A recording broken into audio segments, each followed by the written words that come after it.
Hi, it's ScrewballScot, and we are going to be playing What Remains of Edith Finch. We don't know anything about this game. I've heard some things, it's a little bit scary, but I've heard that it's good. So, without further ado, let's just get into some gameplay. Oh. Ah. That's fun. She was born in 1999. She's a tiny bit younger than me. Sorry, what? How do we play? Oh, so that takes us to the pause menu. Okay. Okay. A lot of this isn't going to make sense to you, and I'm sorry about that. I'm just going to start at the beginning, with the house. Okay. So we're following her journal or playing through her journal? Is that what we're doing? I lived here until I was 11, but I wasn't allowed inside half the rooms.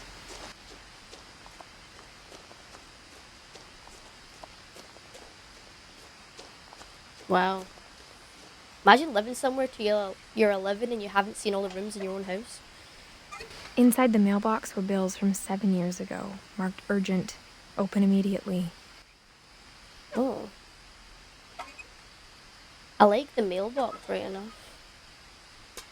That is a really cool mailbox. Sorry, I like taking pictures, just for future I reference. hadn't been back since my brother Lewis's funeral. Oh. I love this text animation. In her will, my mother left me a key, but didn't tell me what it unlocked. So we've lost the Maybe mom she and thought the I'd brother? know. Or she thought that the mystery would be enough to bring me back. Nothing? Can we run? No one had driven this way in a long time, but I saw a few hoof prints. Hoof prints. Somebody's been bringing their horse. That's cute. This was a road? Wow. Hello? Okay, bye. I guess that was the hoof prints.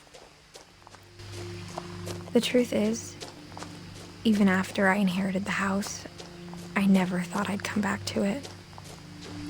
But now I had questions about my family that only the house knew the answers to. Okay. The house was exactly like I remembered it, the way I'd been dreaming about it. Basketball hoop. It's a really cool house. As a child, the house made me uncomfortable in a way I couldn't put into words. Okay.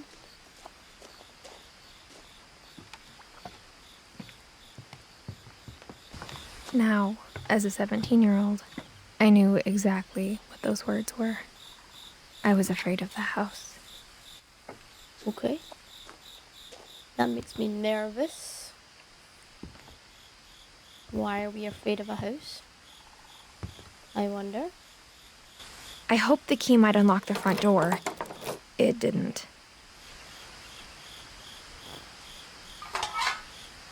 Looking in, I felt like the house itself had been waiting for me.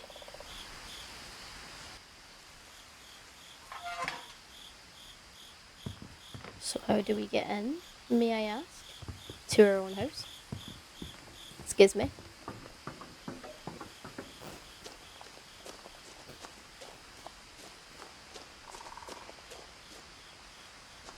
Okay, so we have a basement. Aha.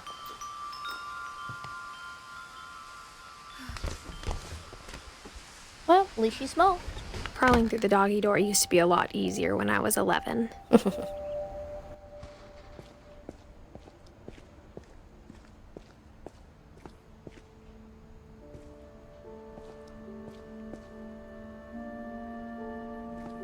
I considered playing this on mouse and keys on PC, but I just For the downloaded first it time here. in years, Yeah. I felt like I was home. Strange, isn't it? She's scared of the house, and yet she feels like she's home. It's But weird how instead of things a like that. family, there were just memories of one. So sad. That is so sad. Like how after Lewis started working at the cannery, we all got sick of eating salmon. Except our cat, Molly.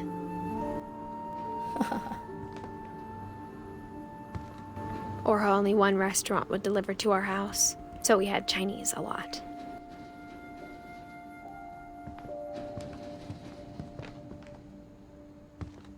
Dishes and everything just lying about. That's a lot of salmon. Nothing in the house looked abnormal. There was just too much of it, like a smile with too many teeth. There is a lot of things.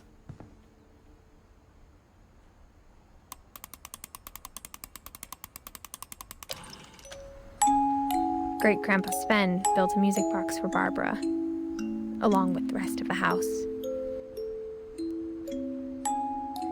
Barbara, okay. I feel like she's gonna... Barbara Finch. I think Barbara's still here. Mom always told me to stay out of the basement, so I wasn't too surprised when the key didn't fit. Huh. Basement's still off limits. Good to know. Even the fireplace had a story. Edie told me the bricks came from the original house, after it sank. Okay. I like this little mezzanine right enough. Oh my god, did you see that animation where the words went up the chimney? I love this game. This is a good aesthetic. It's really nicely done. So far, I'm liking the table vibe. was still a wreck from the night we left.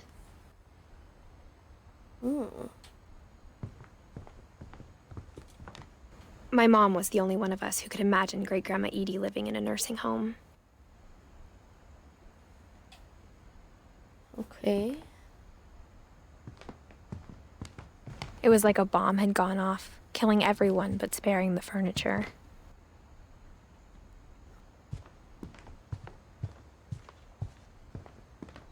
This would be a cool Sims build. Am I right? You guys, idea. Edie told me once that every Finch who ever lived is buried somewhere in the library. Wonder what that means. Does that mean like there's stories in the library or? After Milton disappeared, Mom sealed up all the bedrooms. Then Edie retaliated and drilled peepholes. So would you think, oh, somebody's broke this and fallen over at some point perhaps? Do we think then the mum was not related to Edie? So the mum doesn't have the same feelings to the house as Edie once did. Molly, 1937 to 1947, she was only 10. Well, that's a really nice doorway. Can we peep through? Molly always seemed like a girl I could imagine being friends with, if she hadn't died in 1947. Well, if she had survived, you still wouldn't have been friends with her. Not on a peer level, considering she would be much older. I love this doorway. Half painted. I spent a lot of time playing in Great Uncle Walter's room. I think my mom sometimes regretted not sealing it up. Uncle Walter had a really cool room. Wow. Lewis told me there were secret passages, but I never believed him.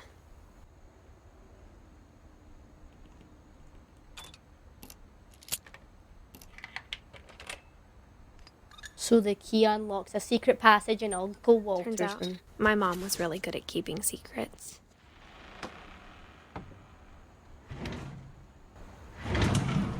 Now it was time to find out what my mom had been afraid of.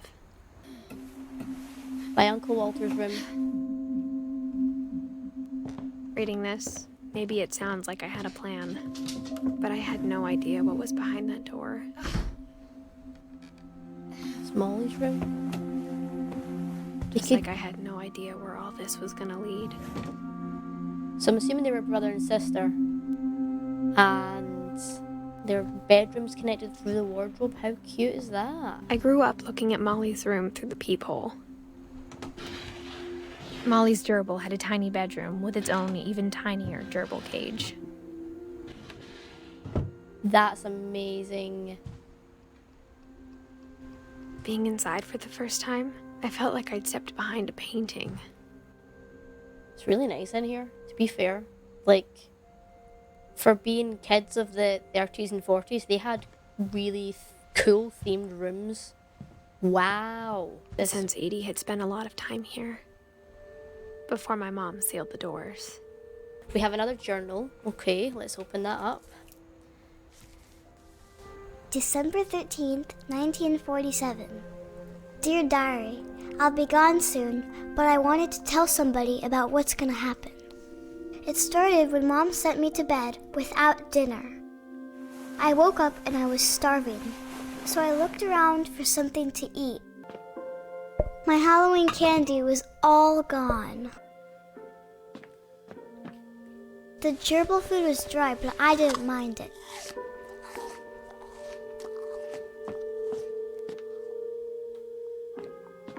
Is that our last option?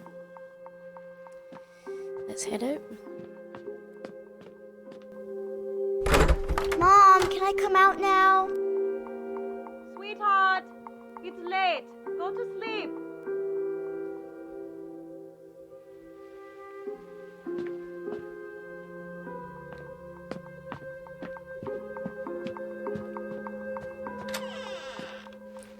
She has her own bathroom.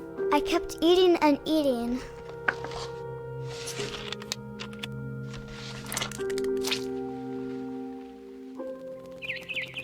Is that toothpaste? I ate a lot of things that night.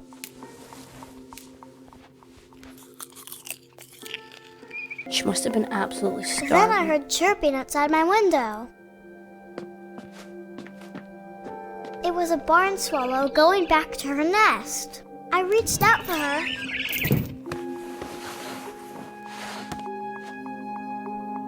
And suddenly, I was a cat. Okay.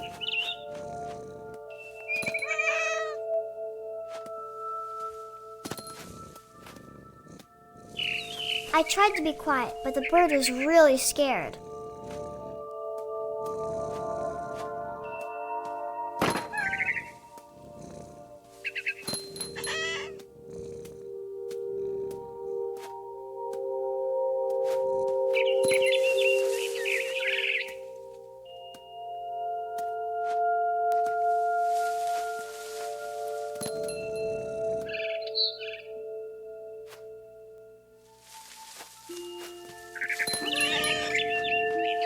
Mom and Dad didn't even look at me. Hello, Mom and Dad. I'm a pussycat now, and I'm stuck.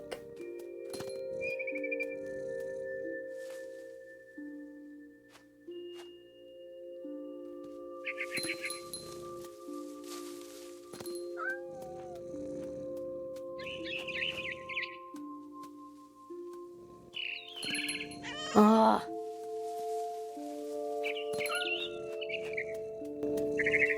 I jumped and I almost got her.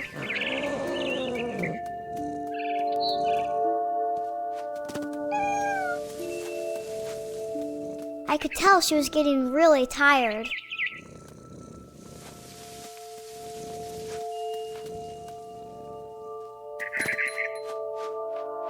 Now I was up in the big tree. I promised Dad I wouldn't climb it anymore. All I cared about was eating that mama bird. What am I playing, man?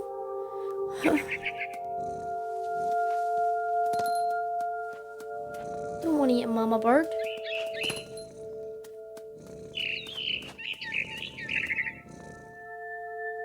I gobbled her up. And suddenly, I was an owl. First, all I heard was the wind. Then I heard little teeth nibbling in the grass.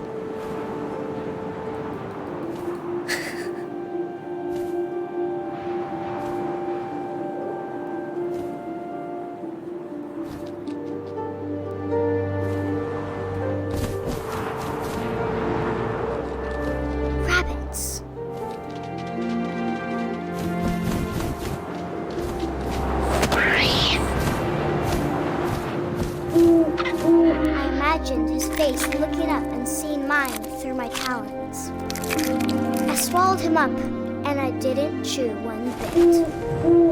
Then I flew off to find something bigger. She crazy.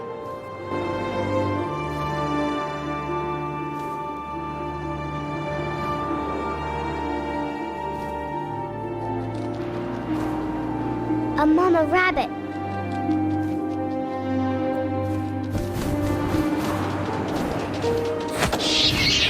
So mean. She was almost too big to carry. I started choking, but I couldn't stop eating. And suddenly, I was a shark.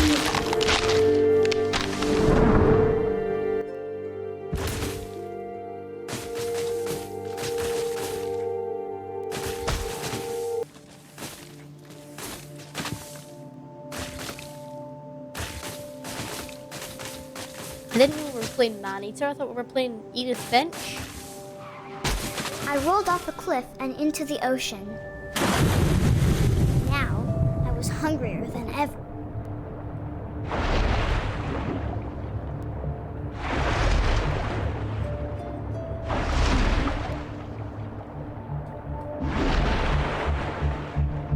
I wanted fat, juicy seals.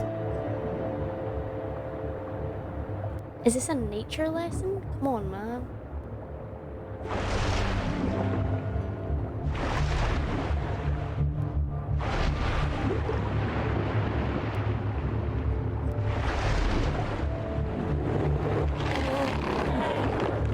I tore off her flipper, and it tasted really good.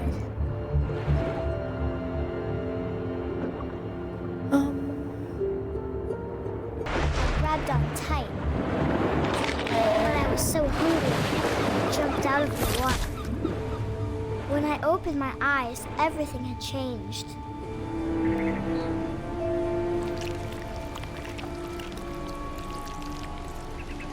What?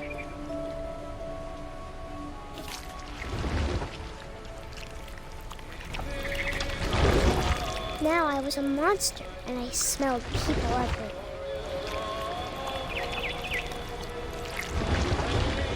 Nagini?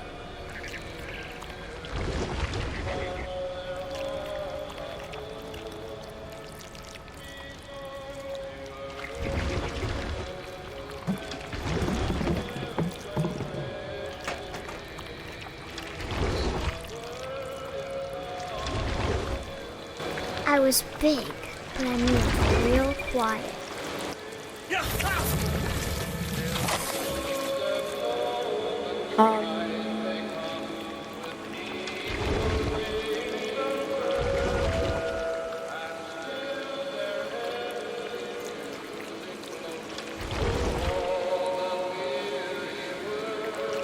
I wanted to stop, but also I didn't.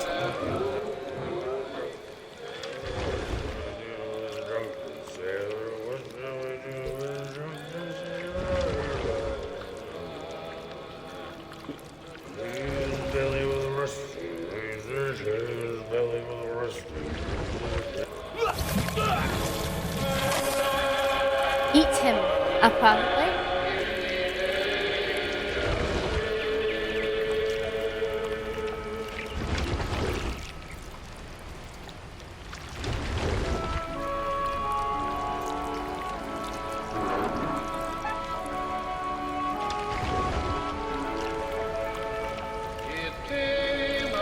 After the last passenger, I was still hungry. And across the water, I smelled something new. Something I had to have, so I swam towards it. Don't send your kids to bed without dinner, please.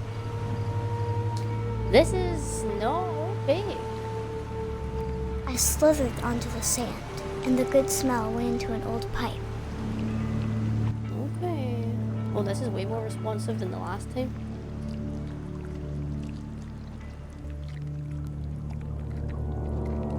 We're in the popo.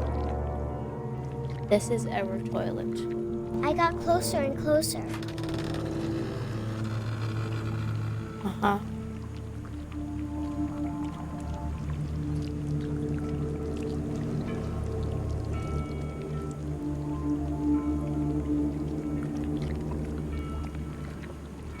all my stomach started growling. And suddenly, I was me again. I held my breath for a long time, but I couldn't hear anything. I think it's waiting for me to fall asleep. But it's not going to wait much longer. It needs to feed, and we both know I will be delicious.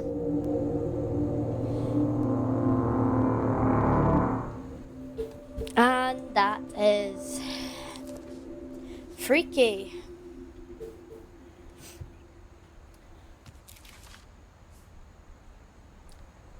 I'm not sure if I believed all of that, but I'm sure Edie would have.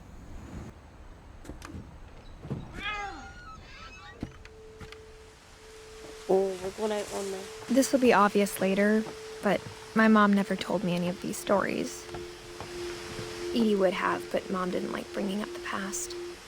I'm kind of not surprised your mom Though, didn't want... when we adopted a stray kitten, she was the one who named it Molly. That's interesting. I spent a lot of time in Great-Grandma Edie's room. Louis died a week before we left, but Edie had already started to memorialize him. Her room was like a museum. For 500 years, the Finches have been famous throughout Norway for their fortune and misfortune. Odin Finch buries the latest victims of the family curse, his wife Ingeborg and their newborn son. They have a family curse. On January 7th, 1937, he set sail with his family and his house, hoping to leave the curse behind. Interesting. But 40-foot waves off the coast of Washington send the house and Odin to the bottom of the sea. Odin's daughter Edie, with husband Sven and baby Molly, step ashore on their new home, Orcas Island. Odin Finch is the first to be buried in the new family cemetery. His daughter Edie is already dreaming of a new Finch house. Whatever's wrong with this family, it goes back a long ways. Oh look, they like Snow White. The mysteries of death and thereafter joining the great majority. He was an author? Oh. Sven and Edie. That's cute. So they did the paintings, did they? Of course, Edie's the painter. Built in 1937 by Sven Finch. When Edie told people Sven was killed by a dragon, she could also have said he was building a dragon-shaped slide that collapsed. She could have, but she didn't. That's how Sven died.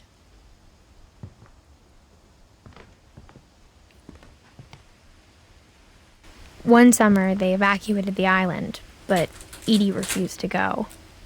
For a few weeks, she was a celebrity. I hadn't thought of myself as Edith Jr. for a long, long time. Edith Jr. Lake Trip. Edie gave a big interview about a mole man living under the Finch house. My mom was furious. Even in her 90s. Sometimes Edie seemed a lot younger than my mother. Wow. Interesting. Interesting choice. The only trace Grandpa Sam's first wife Kay left on the house was the pink bathroom. It was a pretty big trace. Yeah, that's not good. Louis passed away. Oh, Louis was 11 years older than us. Wow. So there is all the kids of the family, I guess. Edie knit me a new pair of gloves every year, just in time to replace the old ones. Are we expecting? Oh, okay. Great-Grandma had always been the family's biggest fan. Ah. There's a secret in this bathroom by Sven and Edie. Oh, I like the sound of that, to be honest. There's a secret in this bathroom. It's in the last place you would look. It isn't in the cupboard.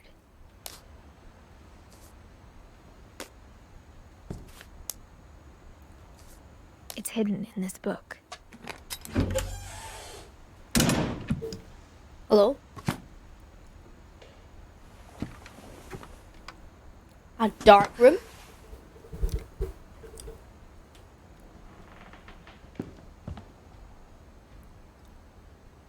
Sven gave Sam an old camera he'd refurbished. He never put it down. Ooh.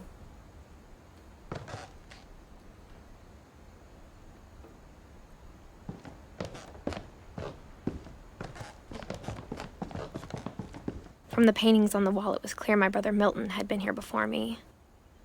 Oh. Milton is her brother?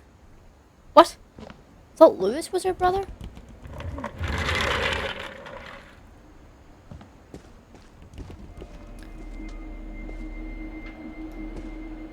This is awesome.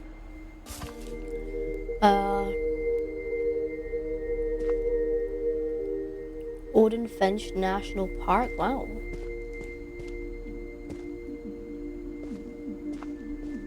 Are the bridges missing?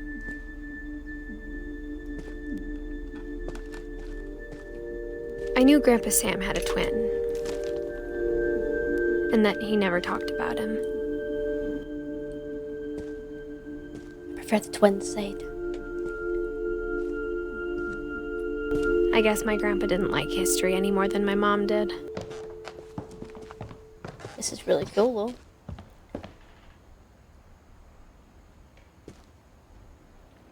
So he was 11 when he passed away.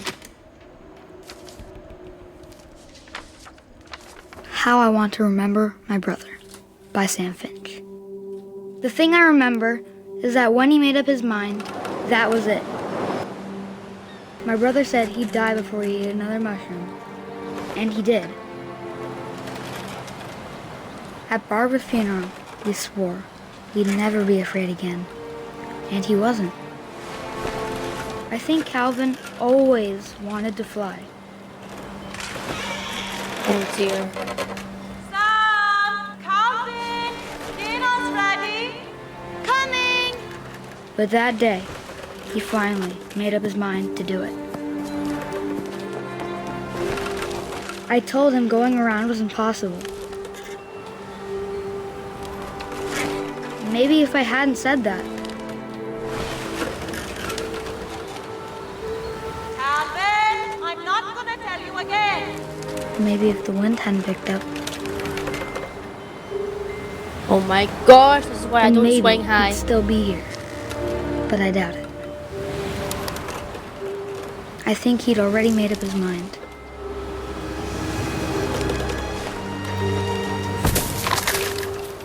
That's what I want to remember about my brother.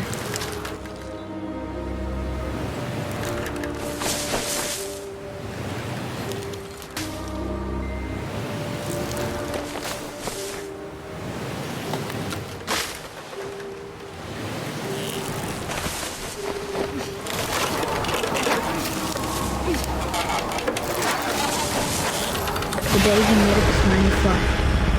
And he did.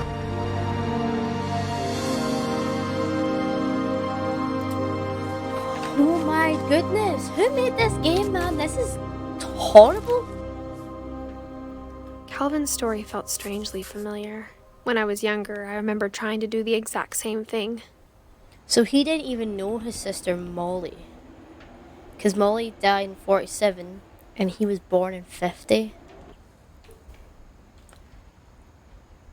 After the funeral, Edie roped off Calvin's half of the room. I'm assuming she means after.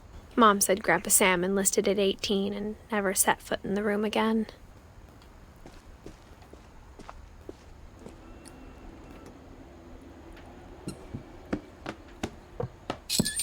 Awesome.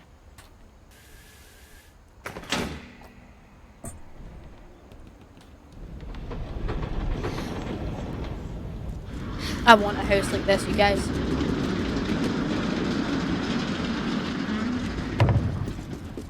It even has a little flap to cover up. Amazing. Truly The passages incredible. were a pretty tight fit. They'd obviously been built for smaller hands and bellies. Smaller hands and bellies because she's expecting. Milton.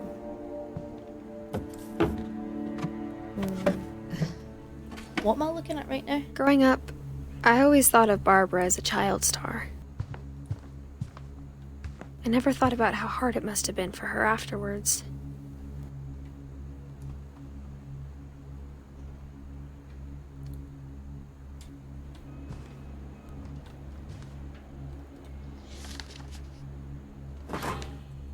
Of all the stories people wrote about Barbara's death, I'm surprised Edie saved this one.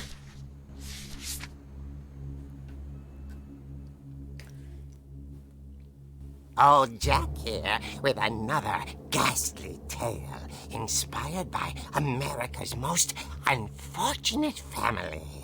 I'm calling it The Surprise Ending of Barbara Finch.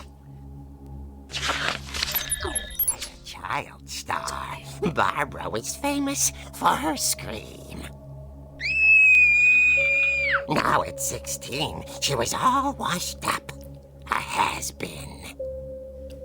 But in a lucky break, she'd been asked to perform her signature scream at a local convention for monster movie fans. It was just the boost her career needed. Unfortunately, her scream hadn't aged well.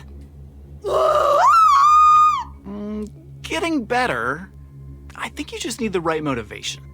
Her biggest fan and current boyfriend, Rick, was about to demonstrate when... Now that was a great scream. It was Barbara's father, Sven. He'd slipped into a table saw and had to be rushed to the emergency room. So Barbara got stuck babysitting her youngest brother, Walter. Her convention comeback was cancelled. Okay, I'm hearing frustration, but I'm not hearing terror. What if I tried... A gang of hoodlums in Halloween masks have been terrorizing Orcas Island tonight. Police are urging residents to... That came from the basement. You're right! Also, I loved your delivery on that. Why is your basement door locked? Because my dad likes making puzzles and secret passages. There's a key hidden in the music box. The secret is to keep winding and winding until finally the key pops out. Thanks, babe. I'll be back in a sec. 20 minutes later, Rick hadn't returned. So Barbara went to look for him, right on cue. She reached for the music box.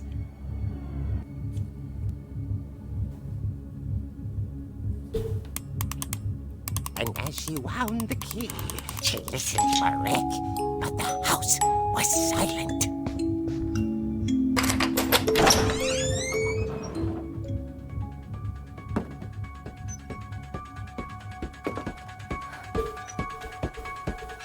I love this theme tune.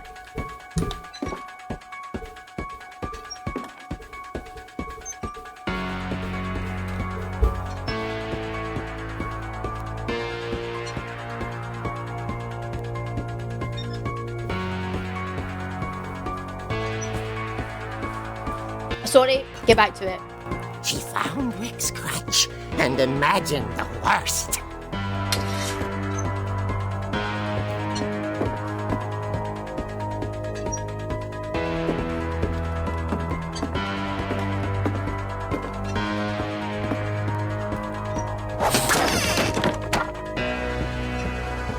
The gang's leader is the infamous Hookman killer, Dr. Carl Hamill, who impaled and then ate his family 10 years ago tonight.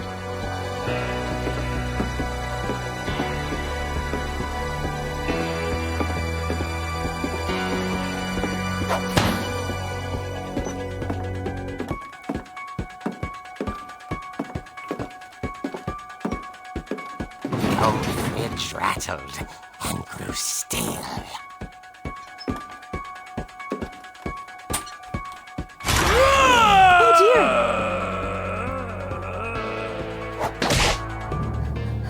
Oh! Rick? Barb, relax. was just trying to scare you to help you find your scream. Well, I'm not scared, Rick. I'm furious. Then act furious. All I'm getting from you now is that you're hurt and confused and you're... She threw him out, but she kept a little something to remember him by. Rick was annoying. Barb, have you seen my other crutch? And she was still holding it when she fell asleep watching the Late Picture Show. Hours later... Barbara! Walter, what's going on up there? Ah! Okay, I'm coming up, but if this is a trick, you're dead, Walter.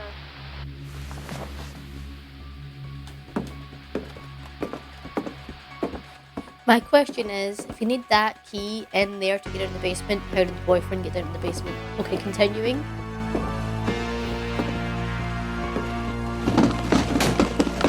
Chuck roller skates at me.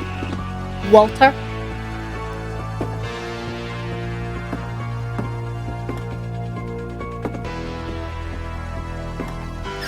Walter, are you there? Walter had vanished, but his bedside radio was still on.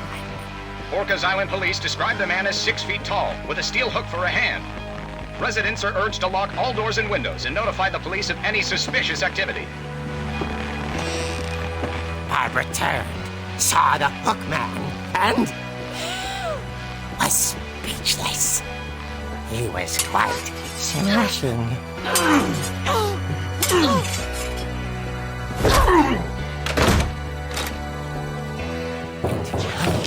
was. He couldn't get enough of Barbara. Okay, Barbara, there's gotta be another way out of here. That night, she played her part beautifully.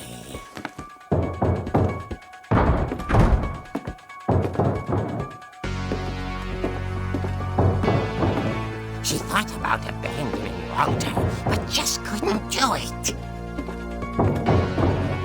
So we need to go out of the room. Molly's door hadn't been opened in years. The hinges groaned.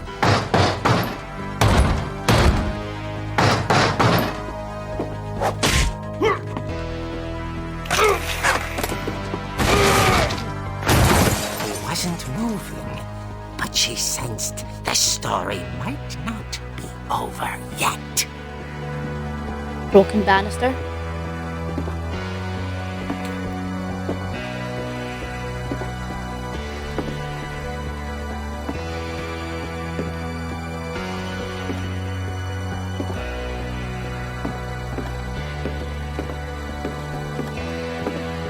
The hookman had vanished.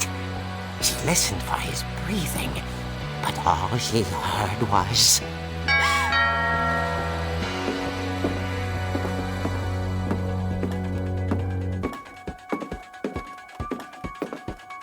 At the door, she heard whispering. It was coming from inside the house.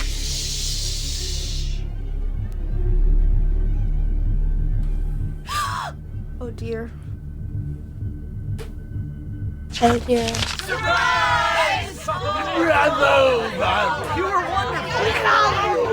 monsters had come to surprise her. For Barbara, it was a dream come true. Then she saw what kind of monsters they were, and she realized what was about to happen. She was going to be famous. And with her final breath, Barbara Finch gave the performance of her life.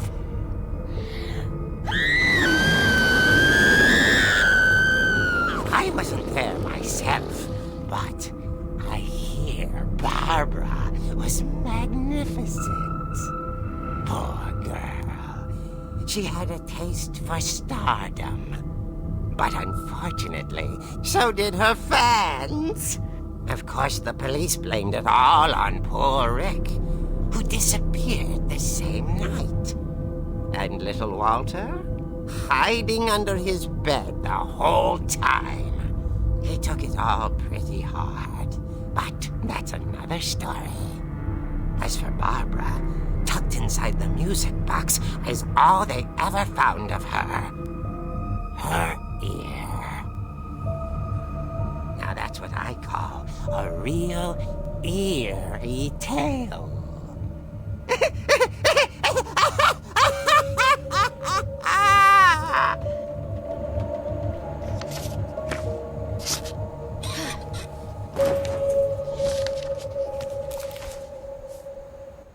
That was Edie told horrific. me all Barbara wanted was to be remembered, as absurd as that comic was. Maybe what Edie saw was a happy ending. That was terrifying.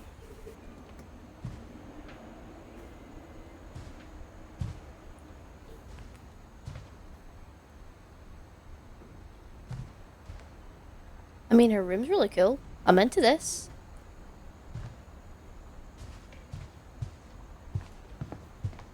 Don't think it would have that, but fair enough. That's her life. How cool is that, though? I guess now I know why Mom didn't like me playing with the music box. Hmm.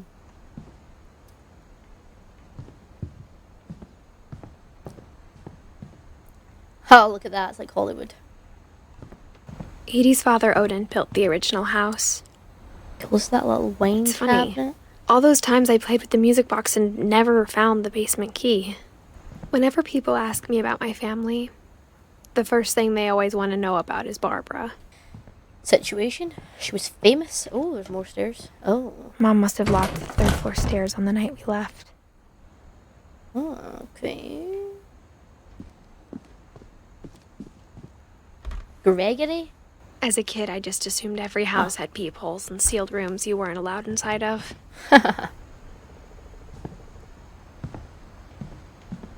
I wonder if that comic was right about there being a key inside the music box near the basement. Well, I think it will be, and I think we should try it.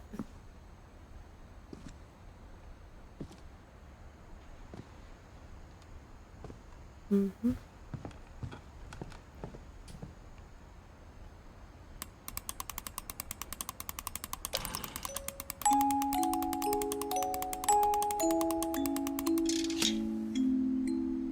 Knew it.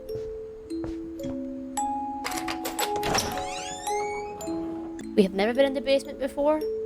First time in our lives. Let's go.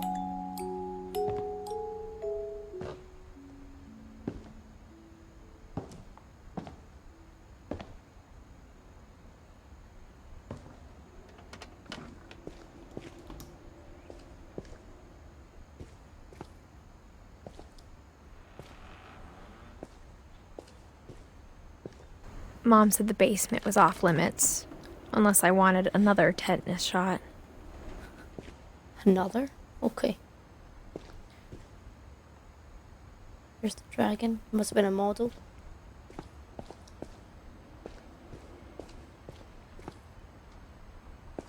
I saw Edie sneak down to the basement once, carrying packages. I thought maybe she was hiding presents.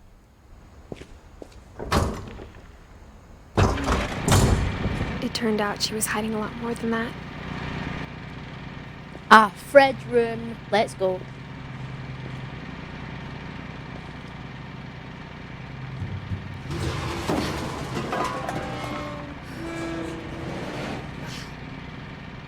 Oh my days, a cave. I remember asking Mom once about where Walter had gone. She said after Barbara died, he got as far away as he could. If there's a pattern in all these stories, Huh? I think it's that none of us has gotten very far.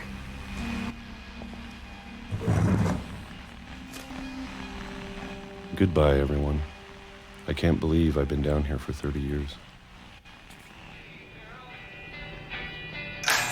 On that first day, after the shaking started, I didn't think I'd survive a week.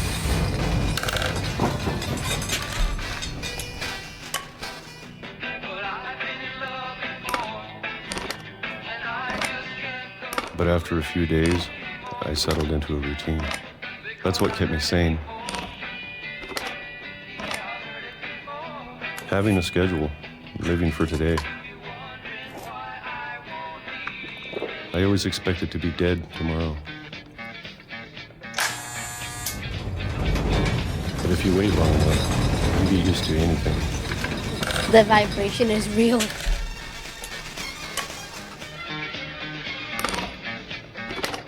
Even a monster on the other side of the door starts to feel normal. Almost friendly.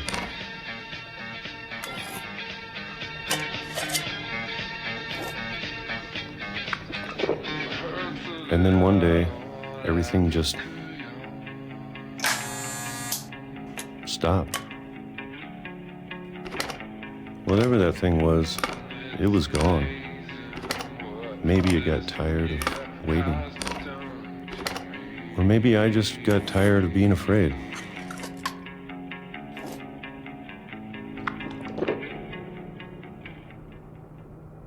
It's been a week now, the longest in 30 years. I'm done waiting. Okay. I have to leave. Well, I still can.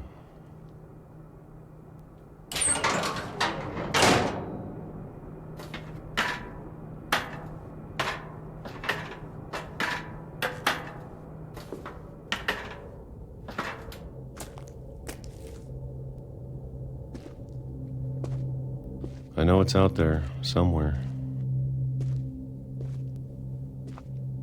Whatever killed Barbara and Molly and Calvin. Maybe this is all a mistake. But I need to stop living the same day. Even if it kills me.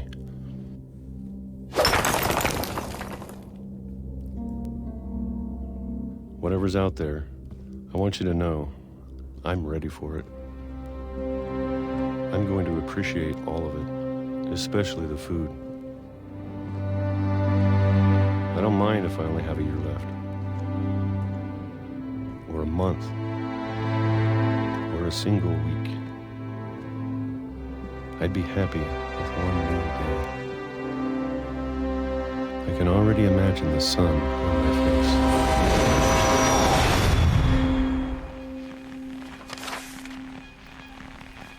What?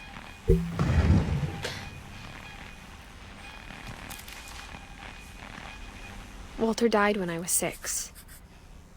I can't believe my mom never told me he was down here.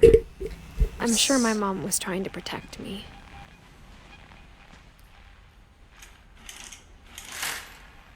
Oh. It's a pretend window.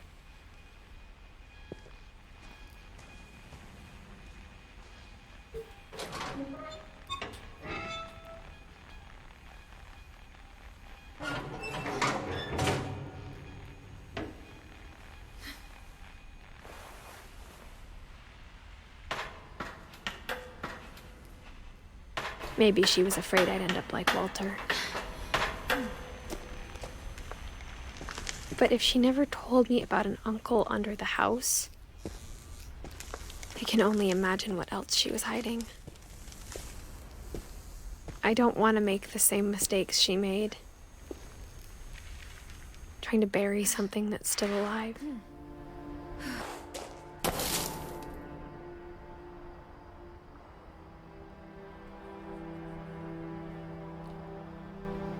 Now that there's only one of us left, or maybe 2, I thought it was time I heard the stories for myself and found out what happened to everyone else. But now I'm worried the stories themselves might be the problem. Maybe we believed so much in a family curse, we made it real.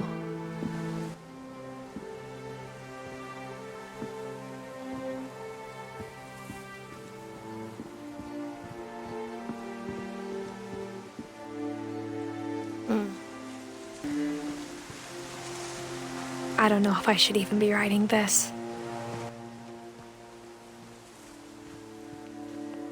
A chair in the tree. Maybe it'd be better if all this just died with me. I don't know. But I thought you should know about your family. Yeah.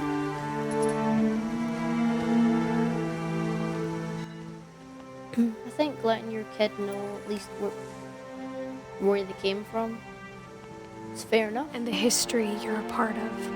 Exactly. Exactly. Though to be honest, I feel as lost as you probably do right now.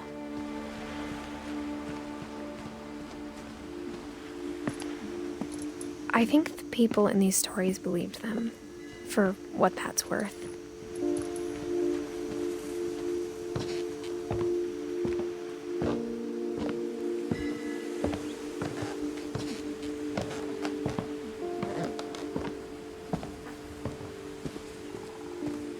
And when you look at the house, that history of imagination and stubbornness and madness, any of it seems possible.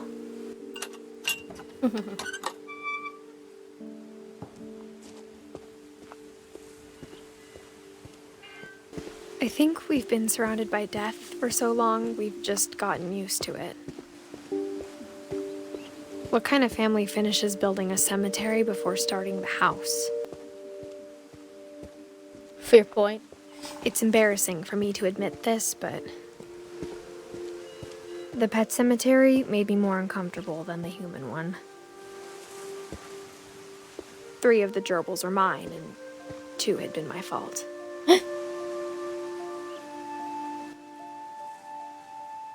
Oh, look at the little doggy heading. Oh no. Oh, the kitty. And a rabbit and a fish. Oh. Oh no. That is really sad. Won't. Sven built the house, but it was Edie who designed the cemetery.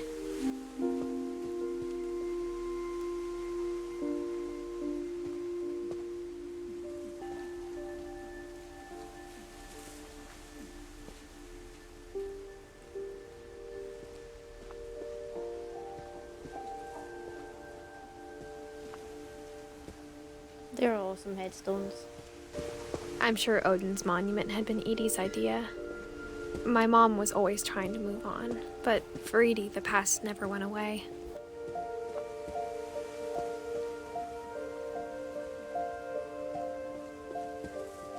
She could see it poking out of the water at low tide.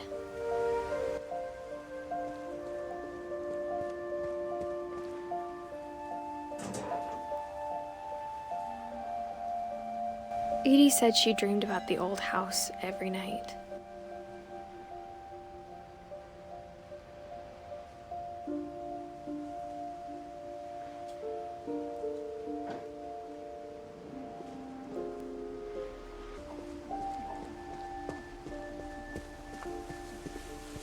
Edie's side was always easier for me to understand.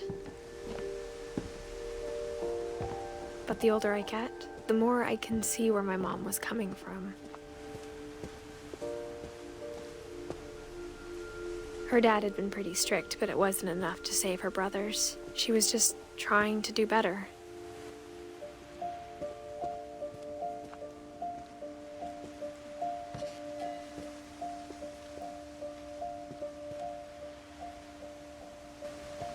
She lost 2 of her brothers, just like I did. I get why she tried so hard to protect us.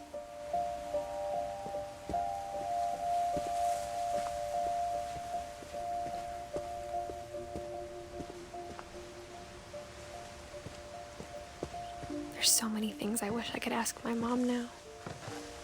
Part of me thinks this is what she wanted all along. For me to come back someday and find everything out for myself.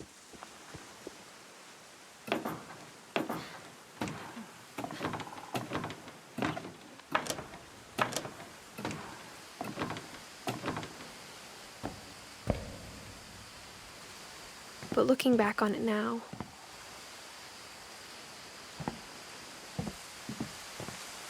If she told me there was going to be so much climbing, I never would have come when I was 22 weeks pregnant.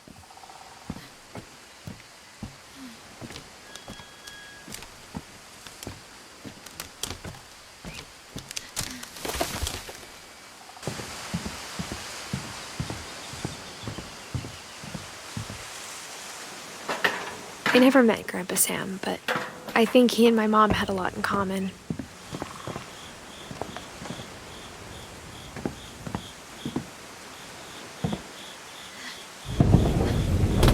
They were both pretty intense. I don't know why that didn't unmute it for a second there. It was weird.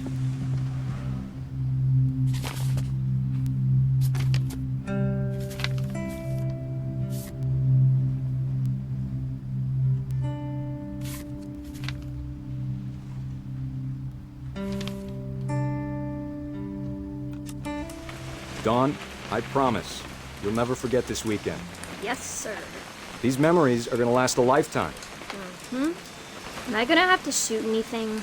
It's a hunting trip, Dawn. Shooting is strongly encouraged.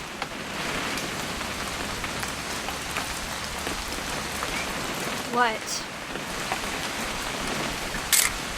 Perfect. It's gonna rain the whole weekend, isn't it? I will never forget this weekend, Dad. That's the spirit. Okay, got it. I'm gonna take some pictures, okay? Just be careful. That camera's older than you are.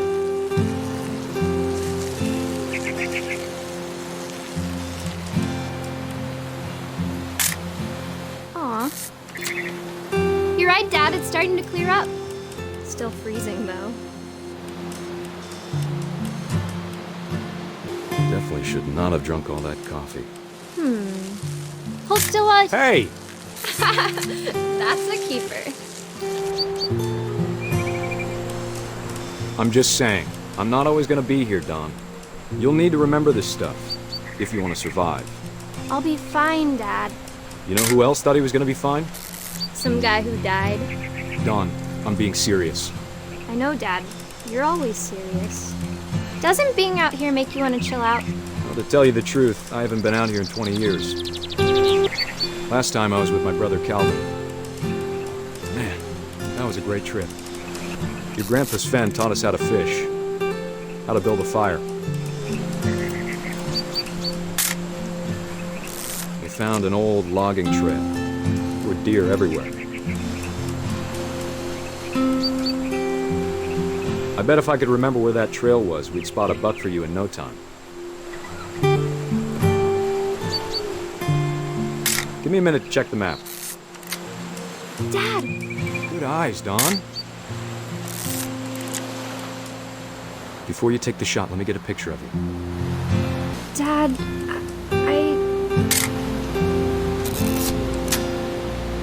Let me get behind you. do I have to do this? Dawn, you don't have to do anything. But if you want... Great shot, Dawn!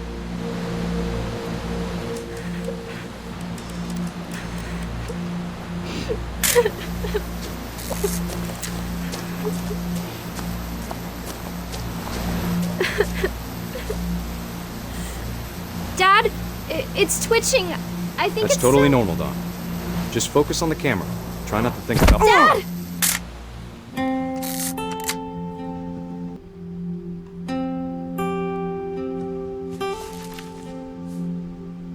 Of all these stories, that's the one I wish most that my mom had told me.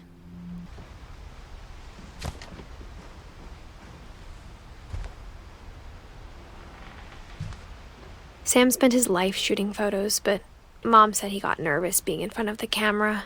I guess we're all afraid of something.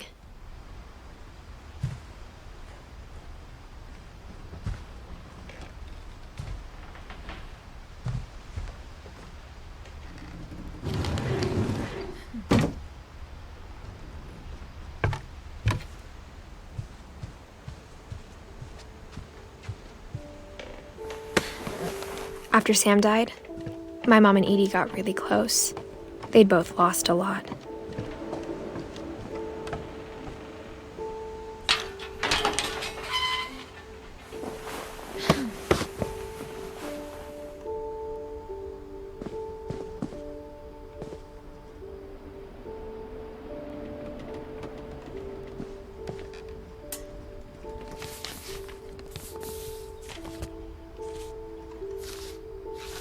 Dear Kay, do you remember the way Gregory used to laugh when he thought he was alone?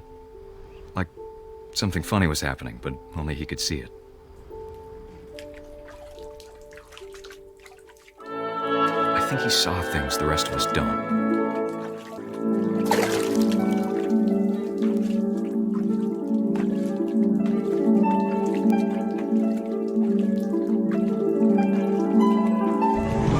Over, Gregory. It's time to...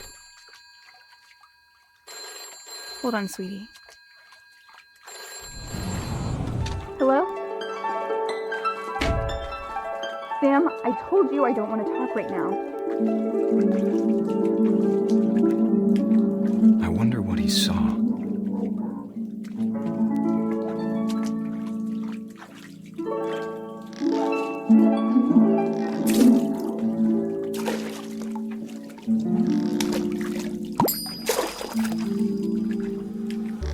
What his world was like. He reminded me so much of Calvin. Lost in his imagination. Whatever it was he saw, it sure made him happy.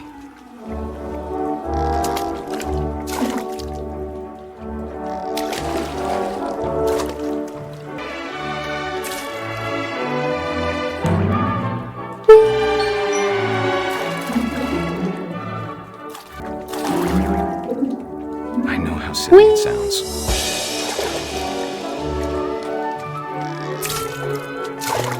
But I worried about a baby being too happy. I could feel him slipping away. Sorry about that, Gregory. I know you did everything you could. Maybe if I hadn't called that night. Damn it.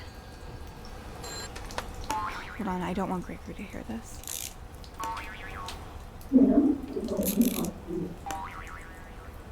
I wish he could have told us about the world he saw.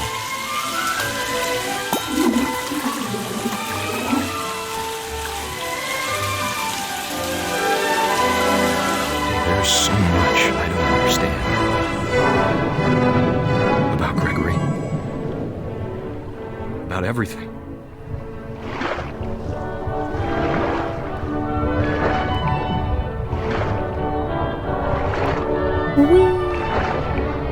But I know what happened wasn't your fault.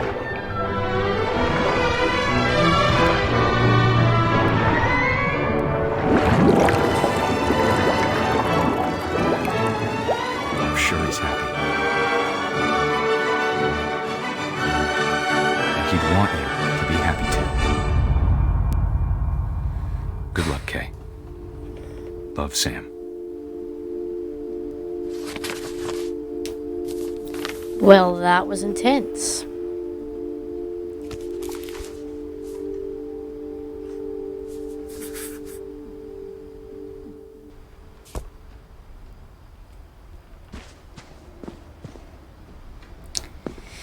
Okay, I can't imagine my mom ever writing poetry, and yet... a poem for Gus. A poem for Gus, who always said the wedding was a bad idea.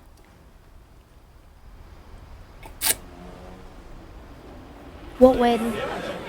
Our father never hit us kids, at least not very hard, before the day my brother said with teenage disregard that he'd be dead before he'd see a wedding in our yard.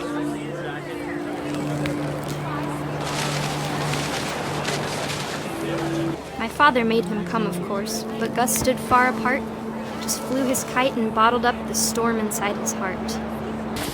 I tried to talk him out of it, but though he'd never met her, "We don't need a stepmom," were the words that I now pronounce you husband and wife. Ah. You may kiss the bride.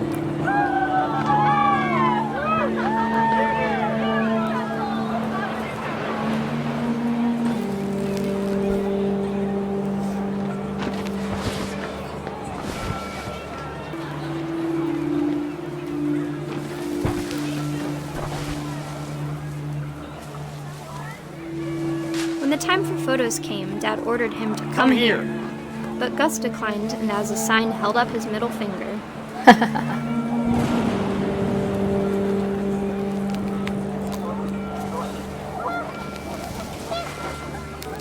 The wind picked up, and panicked geese appeared and quickly went. But all the humans did that day was go inside the tent.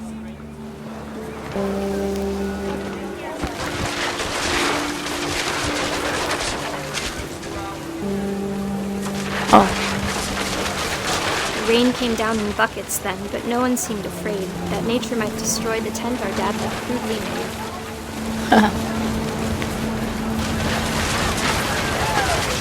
The thunder sounded much too close and full of angry power. And all my father said to this was, "Make the music louder."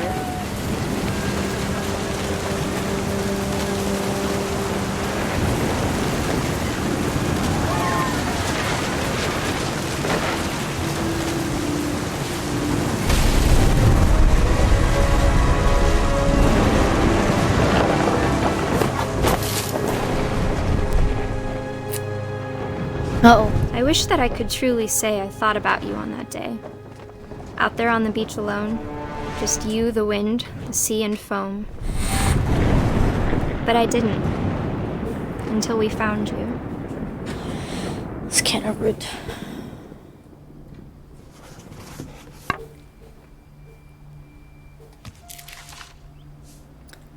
She never talked about him, but Mom told me once if I was a boy, they were going to name me Gus.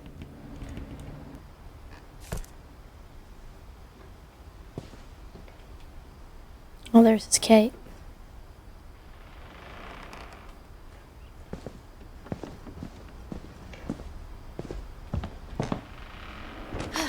My mom moved up to the loft after her brothers died.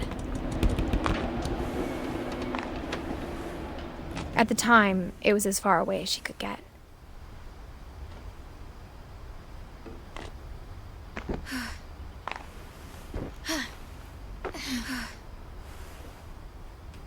Cool.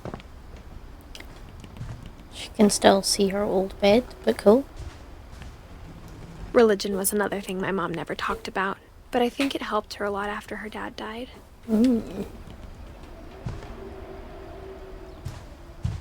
She spent a summer building houses in Calcutta, where she met my dad, Sanjay.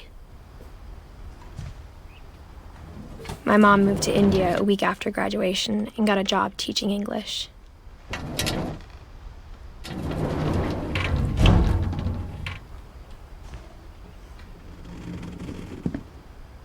Louis was born a year later.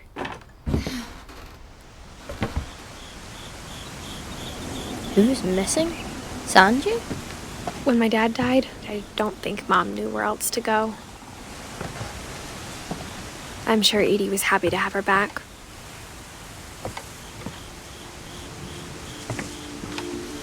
The house had to get a little bigger, but Edie was used to that. And for a while, things were good. Almost normal.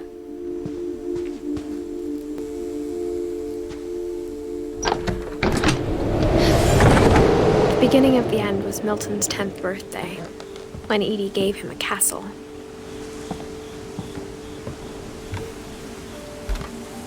Oh, Milton. After Milton disappeared, the only thing he left behind was a room full of paintings. Oh.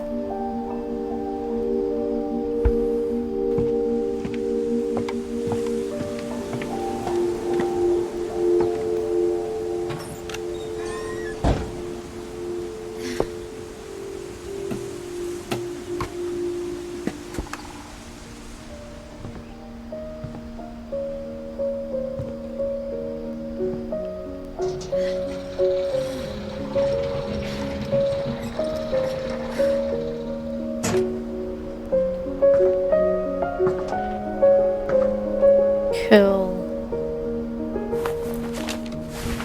Milton Finch in The Magic Paintbrush. Oh.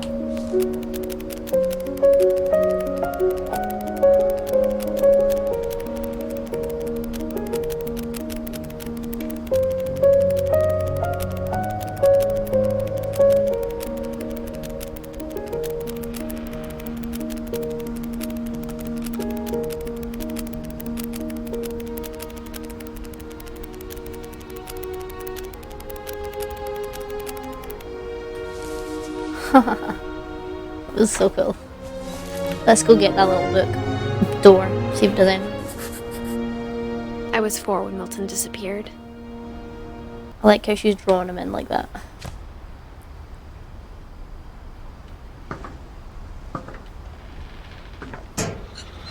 Mom spent months searching for my brother. Then she sealed the doors.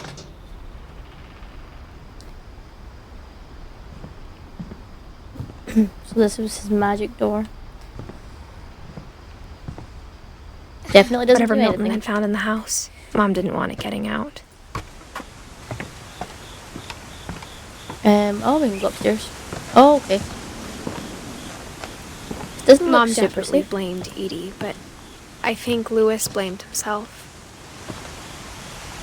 Or After he graduated, he just spent more and more time in his room. Until Mom got him a job at the cannery.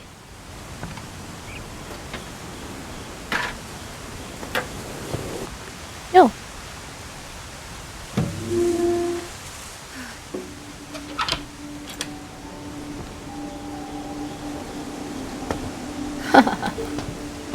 Nice. Lewis's room smelled very, very familiar. That part of him lived on. Mm-hmm. It's quite a cool room though, like 5.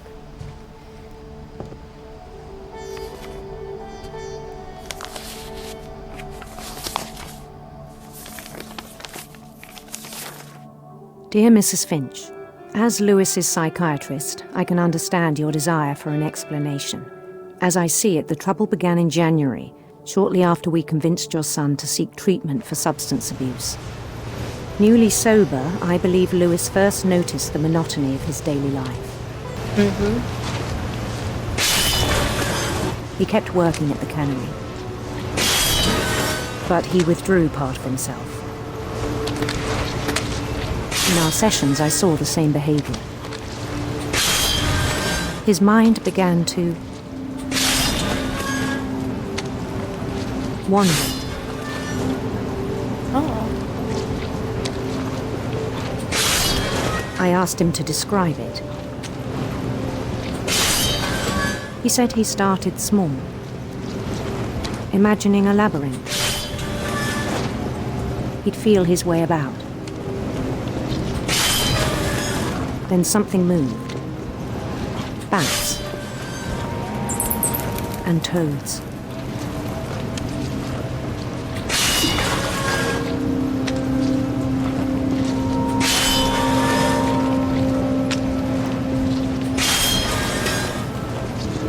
And things that have not names. He knew it was all in his head. But he took it very seriously. I had hoped he'd find himself.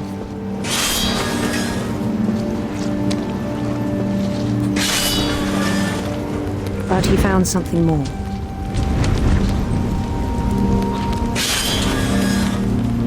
I worried about him then.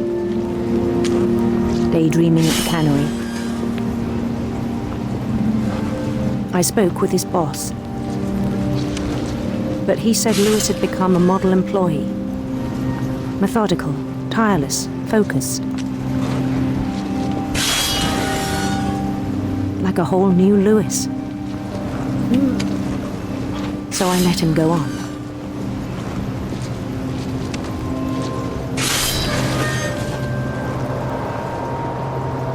I even encouraged him. It seemed very promising at first. Dogo? Dogo! He told me he'd made a new friend.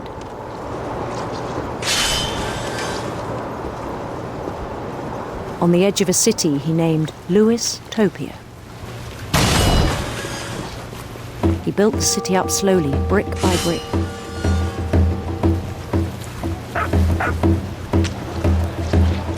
Then he made musicians.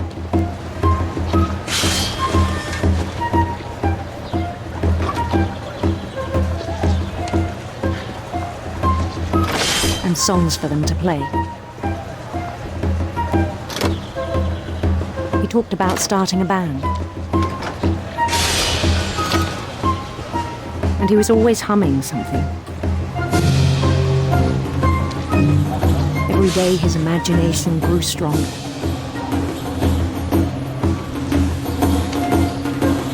He no longer spoke at the cannery. But his chopping was as reliable as ever. Then one day it struck him that all the cheering crowds, even the stones under his feet, were all in his imagination, so he could do whatever he wished.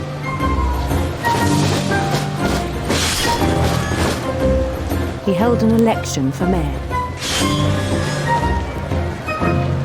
and he won.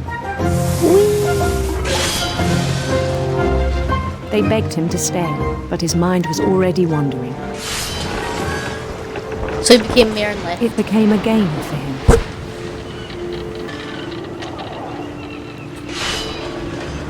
He'd conquer a city, then immediately push on. New Louisville.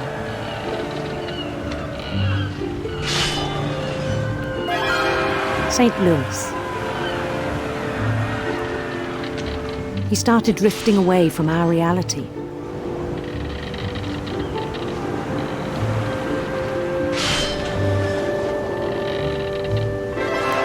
Minneapolis, until one day he forgot to go home from the cannery.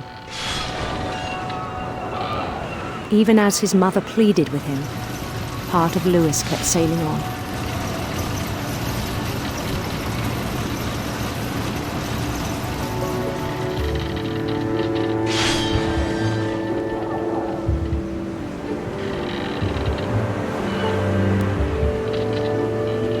In Louisburg, he heard rumors of a... What? Oh, it's the choice? handsome queen. Oh, what?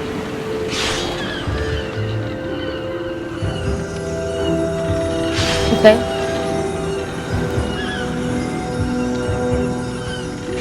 The queen was on her own quest for...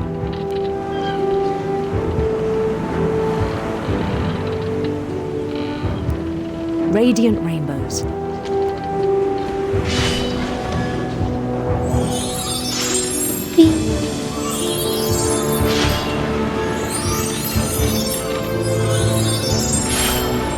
He followed the sound of her...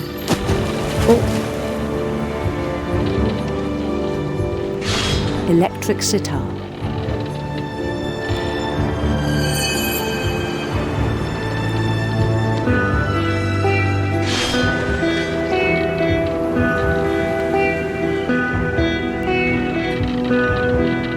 His chase led him to a golden palace east of the sun and west of the moon.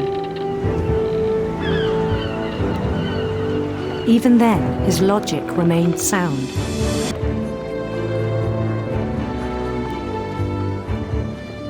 He knew the world was all in his imagination.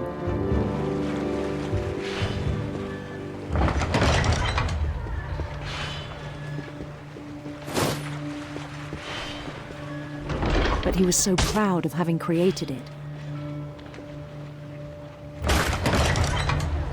In his own eyes, he'd become something greater than a king.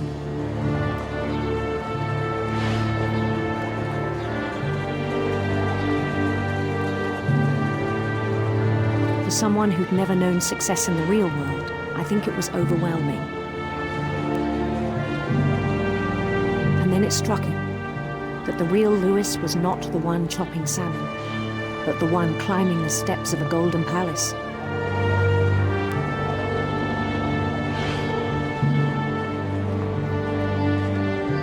My imagination is as real as my body, he told me.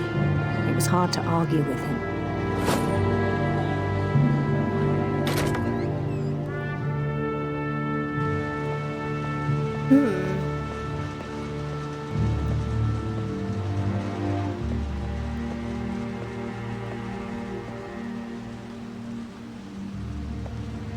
He began to forget the world we know.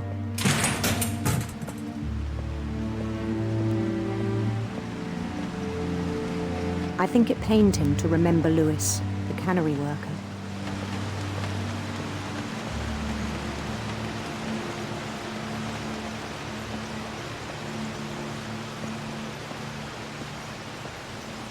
He began to despise the man with a royal contempt.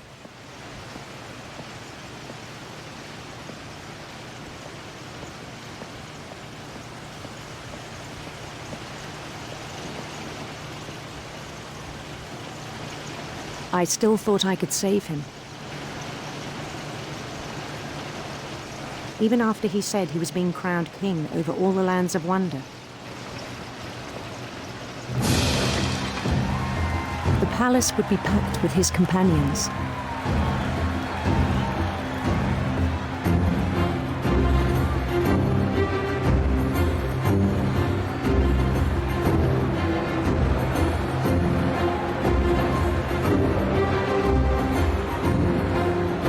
Including the wise Calico who'd insisted on advising him.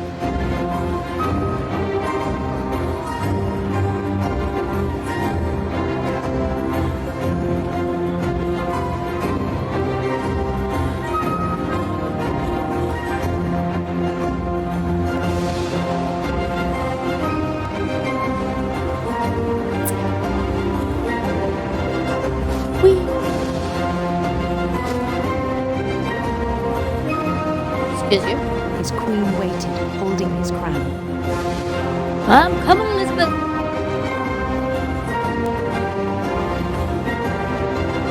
There was only one thing left to do.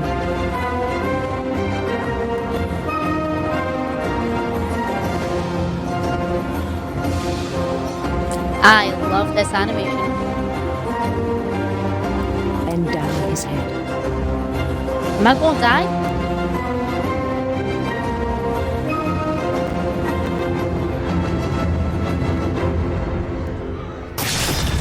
The rest I think you know. Mrs. Finch, your son was a kind man who will be missed by all of us who knew him. He put his head in the guillotine and the fish cannery. Apparently, because he thought... My brother was really cool. I wish you could have met him. That sucks. She was 9? That sucks. Okay. Well, he's got his own gaming rig. Nice. Nice. Lewis and I spent a lot of time playing games together, but he was surprisingly bad at them. He died a lot. Pun not intended, I suppose. It's kind of awkward. Like this room.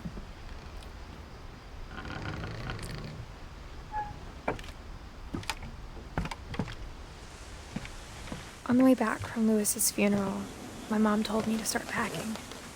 She waited until the day before we left to tell Edie. I'm not sure if she wanted to make it easier or harder. This our room? I wish we'd stayed. But I understand why we left. My mom ended up leaving everything behind.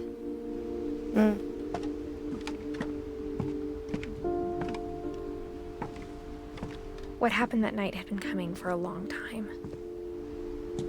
Maybe it should have come sooner.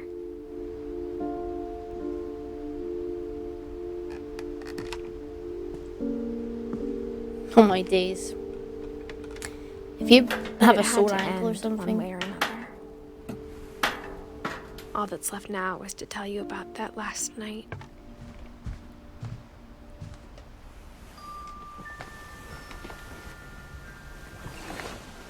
Our old bed.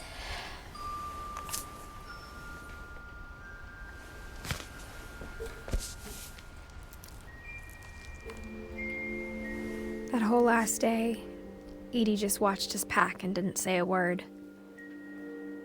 Until supper, when she raised her glass and said, "To our final night together, and all our final nights apart." Grandma, you know what I said about alcohol. Some of your medications are very Edith, specific. I left a present for you in the hallway. Why don't you go open it? The grown-ups have to argue now. I'm sorry, you're right. We're all leaving tomorrow. Let's just enjoy our last... I'm not leaving. Edith, you're excused.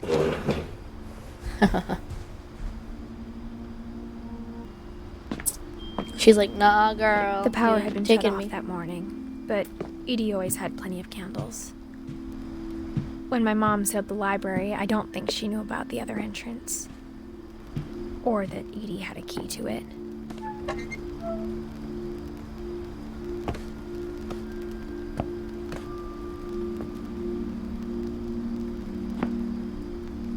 That thing you're afraid of isn't going to end when you leave the house. Edith has a right to know these stories. My children are dead because of your stories. I think it's best if Edith and I leave tonight. We'll have the nursing home send a van for you in the morning, okay?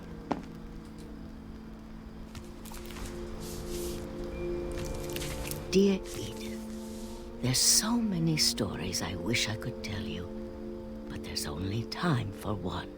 This is about what happened on the night you were born.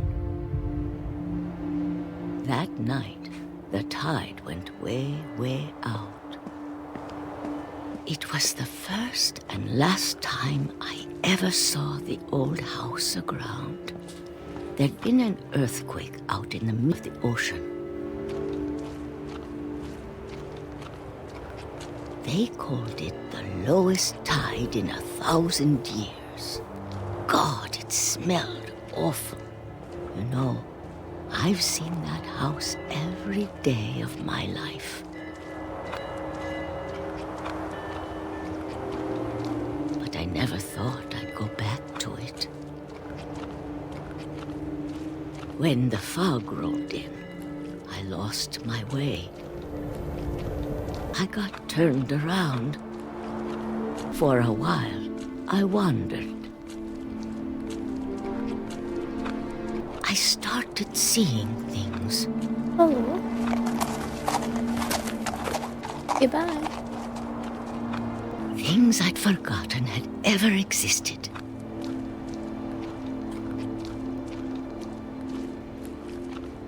But when I saw them, they felt like old friends. That night, a lot of things came back to me. Or maybe I came back to them.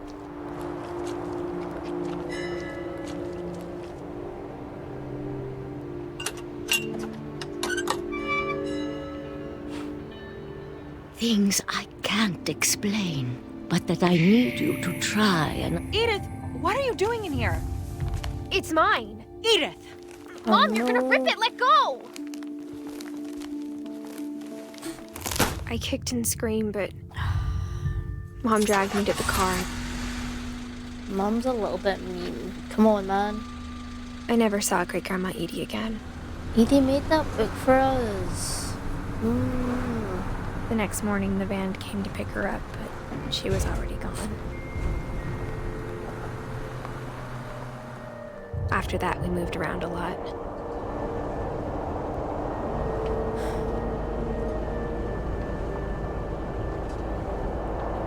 We both tried to make the best of it.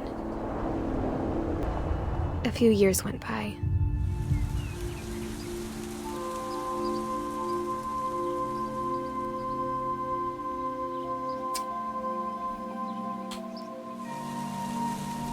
My mom didn't like to talk about it. But she started getting sick a lot. The rest happened pretty quickly.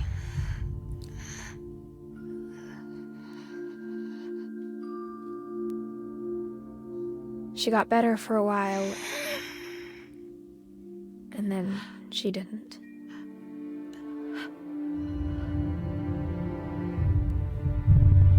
And then I was alone.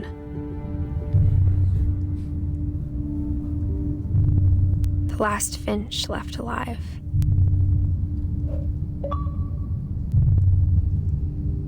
Until I found out about you.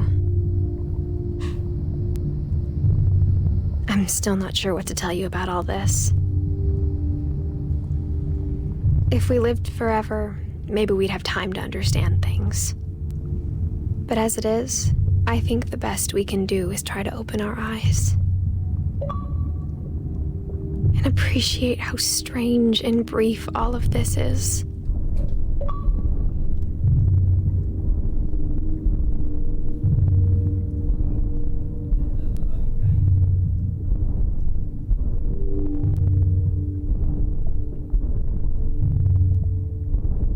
This journal was supposed to be for you. I didn't I realize hope you'll never see it. I didn't realize I was supposed to try and walk I just through want to here. meet you and tell you all these stories myself. But I guess if you're reading this now, things didn't work out that way.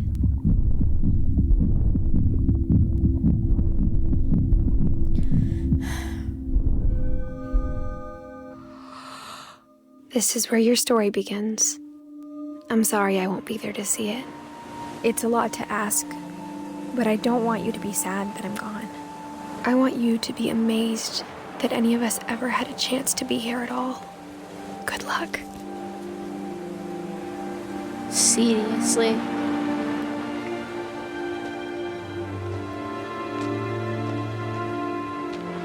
She was 18. 18? Right?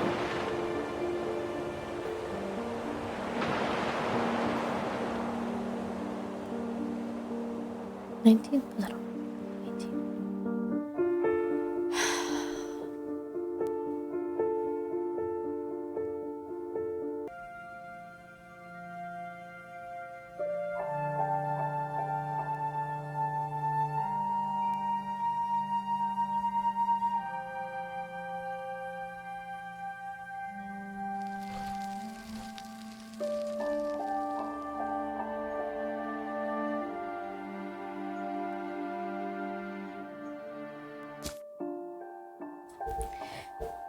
Well, there we go. That was awesome. So that was What Remains of Edith Finch. I really enjoyed that. I liked the characters. Like, that's really all it was about, isn't it? It's just about her finding out who she is and understanding the family she came from, and that is quite a family, even without their curse or whatever. I'd like to know what happens to them. I'd like to know what happened to Milton. Where did he disappear to? What happened to Barbara? What actually happened to her? What actually happened to Molly? I don't think you'll ever find out. I think that's kind of the point. So let me get this right. We've got Odin at the start, and then his daughter Edie married Sven, and they had 4 kids. But then, who was Walter? Was Walter their other kid? And then he married Kay. Yeah, they had 5 kids in total. Walter's the only one that lived in long enough to marry. And then he married Kay, and they had 3 children. Dawn, Gus, and Gregory. Dawn's the only one that survived, and she had children with Sanjay. And Edith is the only one that we know of that survived. However, we don't know what happened to Milton. I really enjoyed that. Thanks for watching. I really appreciate your time going through the game. That was kind of a weird thing to say. But yeah, thank you for watching. I appreciate you coming along for the ride. And we'll see you next time for another game, since we completed this in a winner. With that being said, I'll see you next time. And what's for you will not go by you.